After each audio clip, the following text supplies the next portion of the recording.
quoi cela sert-il? Nous allons lire un passage qui se trouve dans Matthieu chapitre 6, versets 25 à 34.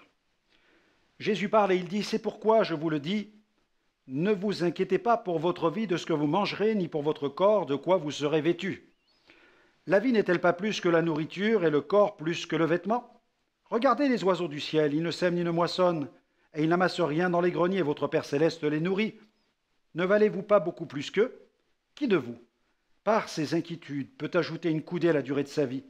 Et pourquoi vous inquiétez au sujet du vêtement? Considérez comment croissent les lys des champs. Ils ne travaillent ni ne filent. Cependant, je vous dis que Salomon, même dans toute sa gloire, n'a pas été vêtu comme l'un d'eux. Si Dieu revêt ainsi l'herbe des champs qui existe aujourd'hui, et qui demain sera jetée au four, ne vous vêtira-t-il pas à plus forte raison, gens de peu de foi? Ne vous inquiétez donc point et ne dites pas, que mangerons-nous, que boirons-nous, de quoi serons-nous vêtus? Car toutes ces choses, ce sont les païens qui les recherchent. Votre Père céleste sait de quoi vous avez besoin. Cherchez premièrement le royaume et la justice de Dieu, et toutes ces choses vous seront données par-dessus. Ne vous inquiétez donc pas du lendemain, car le lendemain aura soin de lui-même. À chaque jour suffit sa peine. Amen. Un médecin était au chevet d'un homme richissime, mais rongé par les soucis. Il lui disait, « Si vous ne cessez de vous tourmenter, vous mourrez. » Et l'homme de lui dire, « Je ne peux m'empêcher de me tourmenter tant que cette chose demeure présente dans mon esprit.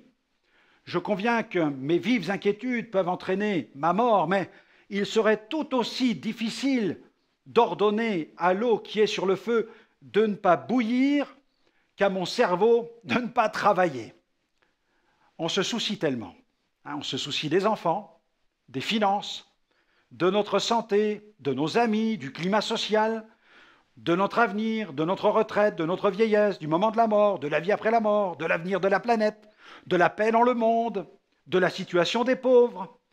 Un poète anglais a représenté l'homme soucieux comme quelqu'un qui marche courbé, pensant porter sur lui un sac de plomb. En fait, les soucis transforment de simples cailloux en montagnes. Il y a quelques années, au moment de faire le plein de mon véhicule, j'étais dans mes pensées, assailli par un grand nombre de soucis. Et ce jour-là, le poids de ces soucis pesa si lourdement sur mon porte-monnaie, car j'ai fait l'erreur de remplir le réservoir de mon véhicule avec du super au lieu de le remplir avec du gasoil. Mon moteur n'a pas vraiment apprécié et mon porte-monnaie n'a pas apprécié non plus. Quand nous détournons notre regard du Seigneur pour le fixer sur les choses terrestres, nous sommes immédiatement submergés par un grand nombre de soucis. Seigneur, aide-nous à garder nos regards fixés sur toi. J'aimerais vous recommander cette prière pour aujourd'hui. Oui, Seigneur, quelles que soient les difficultés que je rencontre aujourd'hui, je veux m'engager à garder les yeux fixés sur toi, car toi seul as la solution à tous mes problèmes.